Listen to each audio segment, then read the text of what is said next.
Today you're gonna be part of my free filming sessions I do for my free products, and most of the live filming videos I see on YouTube are like, look, here's how I set it up, what I use, but I really want to go in depth and tell you guys what you should look out for, at least what I do, and you're gonna learn different things from all these different filming sessions.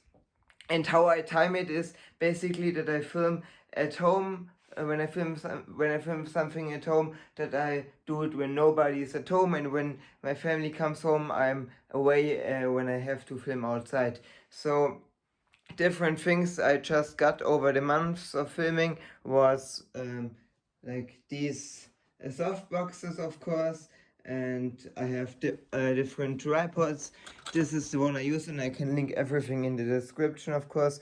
And also you have some props. For example, I have a doctor suit here, and because I used it once, and I also have like this white background, black background, green screen. I have this for years, and also I have a green screen in my basement. I can easily just pull it up when I have to film a green screen video. Here I have all my products, and some boxes if I have to put a product out of the box, and yeah, basically keeping it all there. I'm doing it very simple. I have like here something, I can set everything on top. And also you can use a chest mount, or this one is basically you do it on your neck and can hold your phone there. When I use a product daily for filming, and it's a lot of things I have to carry with me, then I just put every equipment or product variants, whatever, in a bag, and then I can just carry it, for example, if I have to film outside. So basically today I always film early in the morning and edit in the evening, usually.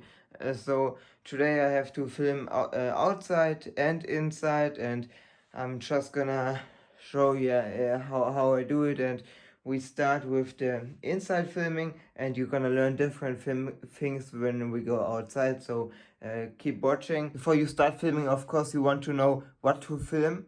So when you have done your content research, you should have a list of like video links to replicate, or ideas with sound. And basically I have a Google Sheet for video planning. I list down my videos, what I want to do, either with a link or when I already know how to film it. When I've done it like 100 times, then I'm just gonna write it with a text. And today I'm gonna make one new video, and one I have the movements already figured out. And sometimes I do bulk filming if I want to focus, for example, on one product, and the other product I just bulk film, so I have to I don't need to worry about it for days. So yeah, basically I have it written down here, and if I film outside, I send these video links on WhatsApp to myself, and then I just know what to film. Or of course these Google Sheets I also have on my phone, so I just while filming can quickly switch to Google Sheets, and I know what to film for. So we're gonna set up the lighting first on the right location. And I also have like this girl wig, it's very good. And for backgrounds you can have these fake blends, I have a lot of those. And basically I have a whole, wait, here, I have a whole like a whole thing with like decoration and stuff. So yeah, you can just, I put the links in the description maybe, or I don't know, show it you somehow. So with some videos it's more important to keep your background aesthetic, with some it's less important, but of course you want to keep it clean. So you're first gonna clean up a little bit. And when you film, also have in mind what controversy you may have in the background, or how your angles are gonna change throughout the video. So you can already pre-plan when you have the video link, what contours you want to use, or what angles do you want to have. So there's just one thing you have to keep in mind. For example, if you want to have a photo or you need a prop for a controversy, then you of course have to prepare it in advance. Mine broke, but also for lighting I recommend you this mood lamp, and you have a different like light settings you can add to your video. It's gonna look more aesthetic. So this is how I have set it up. Here's the lighting, and both lighting things have to be in a 45-degree angle to your camera. So if the camera is gonna be placed here, then you have to set it like this and one like that. One light is stronger than the other, and basically lighting out the whole thing. So you can see it, I hope. These are the lines I use. It's basically 3x3 lines, and you know where the center is. And also Apple's gonna show you, that's very cool, if your phone is like horizontally aligned or not. So it's gonna turn yellow, and then I know exactly the phone is in the right position. Oh, now it's not, and just like that. Oh, like that. And if you have natural light coming into your room, then don't film against it. Or when you film against it, then just block it by like making everything closed, because yeah, if you film against the light, then it's gonna look bad. And of course, you don't have to do that 45-degree angle every time. For example, my first shot is gonna be just me. Wait, other hand, because the left hand isn't covered by the user interface on TikTok. So this is gonna be the first shot, and me just doing this and pressing the button.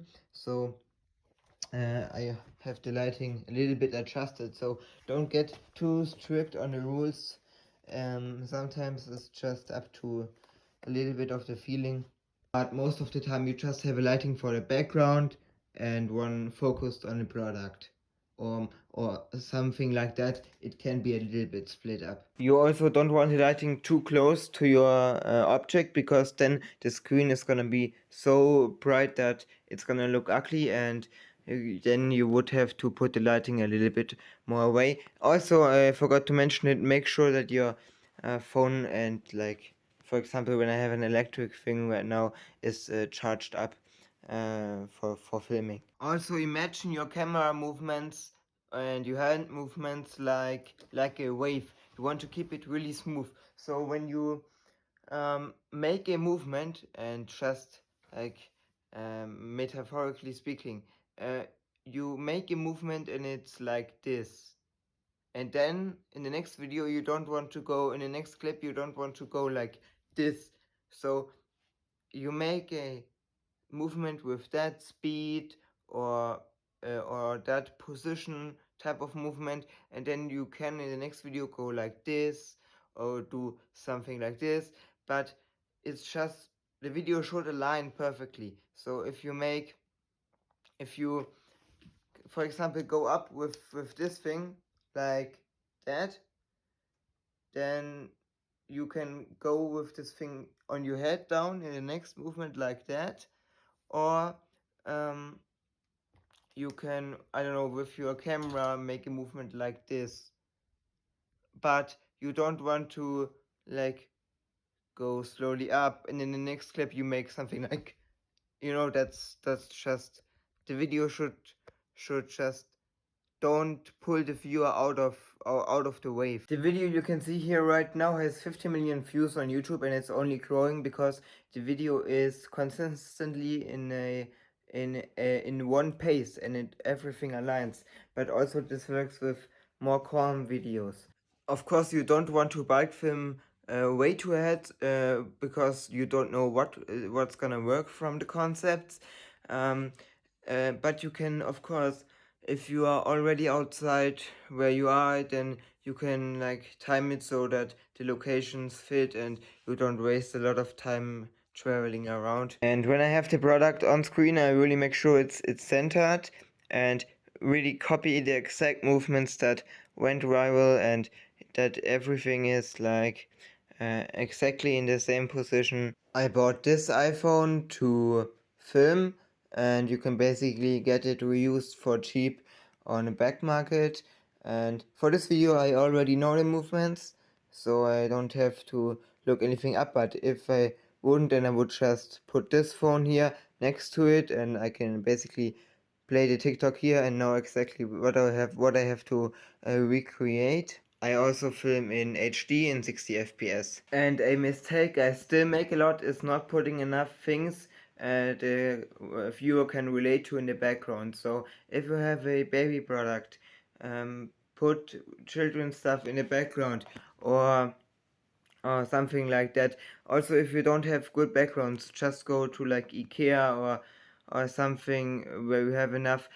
You can look up a lot of designs on Pinterest, for example, where your viewers can relate to. For voiceovers, I use 11 Labs. And very important, make sure to clean your camera lens before you film, so you don't have any dirt on it, because it's gonna look ugly. And it's not that complicated, you will get used to it, and you don't have to look every day on the things I send this video. You kinda just get a feeling for what to look out for on certain times. So this is the camera setup, this is the background for the next shot, and I'm basically trying to sit so you can see my head centered.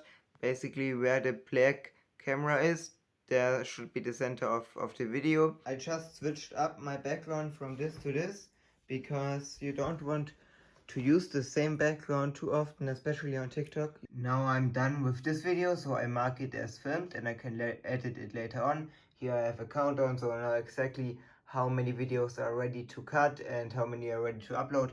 I usually have already every video done for the day, but I'm a little bit behind, so yeah, I have to make videos for today. And when I had the blue background, I also had like blue wall and blue shirt and blue everything, and that's what I'm doing right now with the chair and the bed stuff. So the video looks just more as one unit. If you have a complicated shot, you can also film it in slow-mo and speed it up later. That's just gonna make it more smooth. And darker settings generally are better for emotionally scenes and products and videos. What I also see many people doing wrong, if you have this background and you want to film this thing, then you would make sure that your video doesn't have these kind of, oh, I switched mode, these kind of like flickering parts of the screen. So don't make it like this. So that's weird, because then you can see this thing, but a little bit from the thing above, and you don't want that. You want a clean cut out background. So either you do it like this, so you don't see anything. You do it like this. That's already weird. You you can do it like that, okay. But if you do it like this, then it's weird, because then you show like 1 millimeter of this thing, and that just looks ugly. So you can do it like this, it's okay, but not too thin. For my next product, we're gonna film in public, so I'm gonna look at the clips now, and later on I only have to look slightly at it, and it's gonna be way quicker, because sometimes you don't have a lot of time filming in public. Also, transitions help for your video too, if you make them smooth and satisfying, so that's what I'm gonna do now. So now we're at the playground, the sun is coming this way, so we have to film this way with the sun.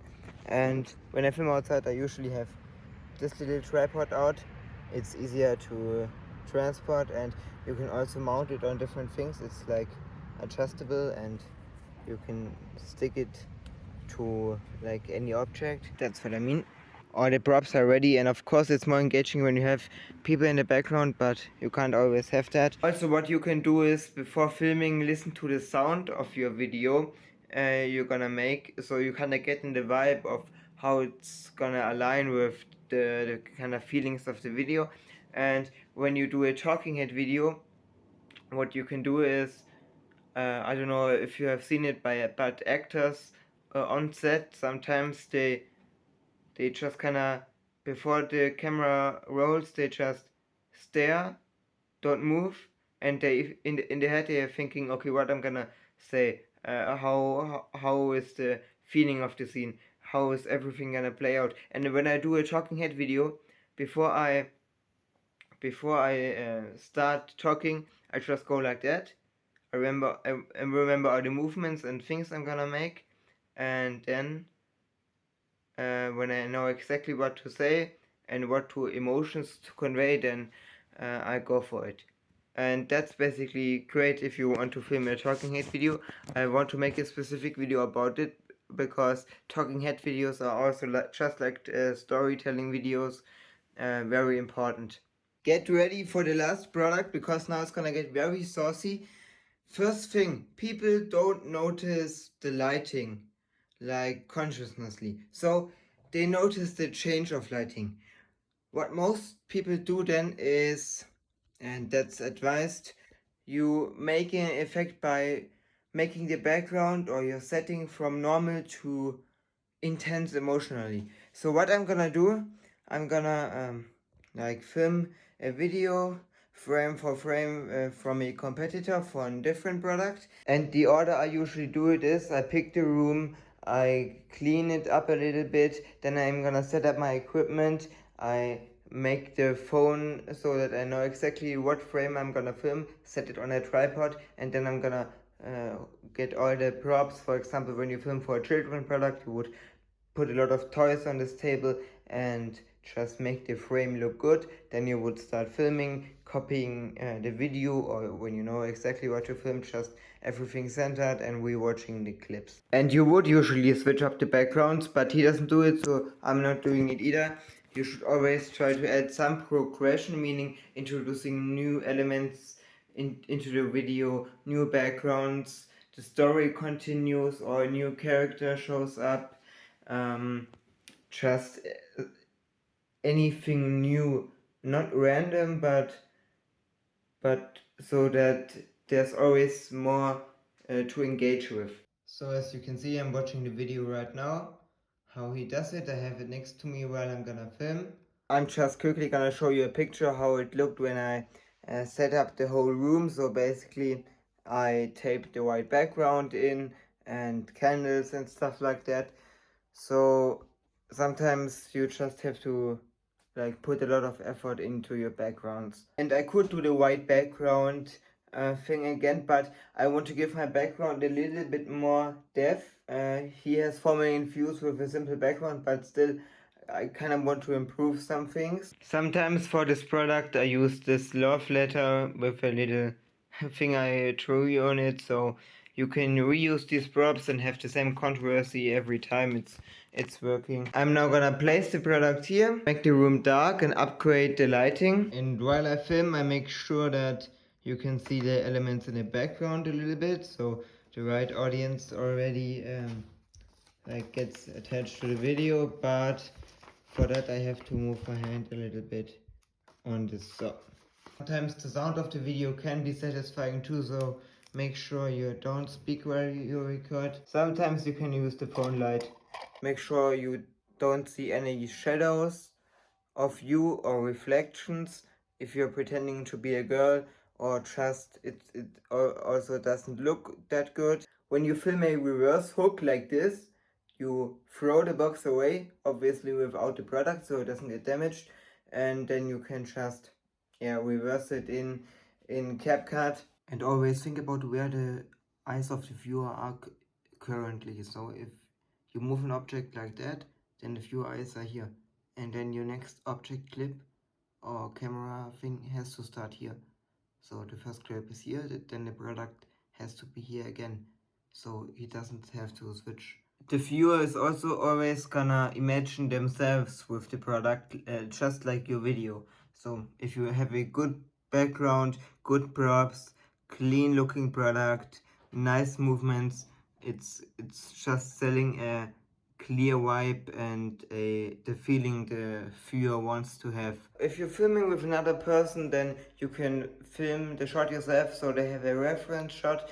And if you want to make the video realistic looking, like some POV of a situation, then you can just shake a little bit more with your camera or make the angle unclean like this.